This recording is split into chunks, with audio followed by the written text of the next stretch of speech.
Conductor1 supports importing data from customer, homegrown, or non-natively supported applications using a CSV or Excel file upload.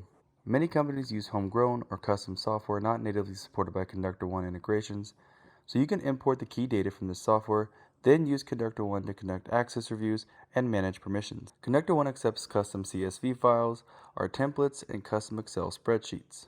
You can either download our identity-focused template or our entitlement-focused template. When constructing your spreadsheet or CSV file, include as much data on users, resources, entitlements, and grants as possible. Follow this process to designate service accounts and system accounts in your file and associate these special accounts with the human user responsible for each one. Add a column titled User Type and a column titled Account Owner to your file. In the User Type column, use Service and System to designate these special account types. Any account that is not specifically designated will be interpreted as a user account. In the Account Owner column, add the email address for the human user responsible for each service or system account. Upload the file and then follow the instructions in managing data imports. Once the upload is complete, navigate to the application you've uploaded the file to and click Accounts. The account type and account owner information you uploaded is shown in the table.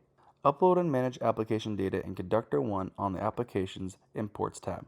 To add new data to your Conductor1 application, navigate to an application and click Imports.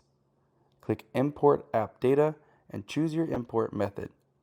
From File is uploading your spreadsheet or CSV file. From Data Source, select your data source and enter the name of your file, then click Import. You can upload data to any application even if the application is connected to an integration. This allows you to support all entitlements for an app, even if an integration does not support the capability natively. With data aggregation, each file row is treated as an AND.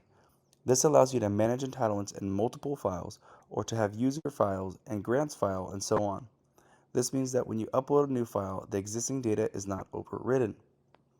To review the data delta between files, click View Logs on the Newest Files row and then review the connector's logs. The connector log shows the calculated deltas between files uploaded to the application.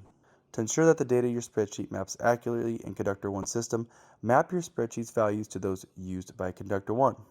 Once you have uploaded your spreadsheet, click Set Mappings, and in the Set Data Value Mappings drawer, choose the data values from your source file that align with the data values used by Conductor1. Mapping a source file value to each Conductor1 value is not required. You can leave the values that do not apply to your source's file's data mapped. However, any values in the source file that are not mapped to a Conductor1 data value will not be imported.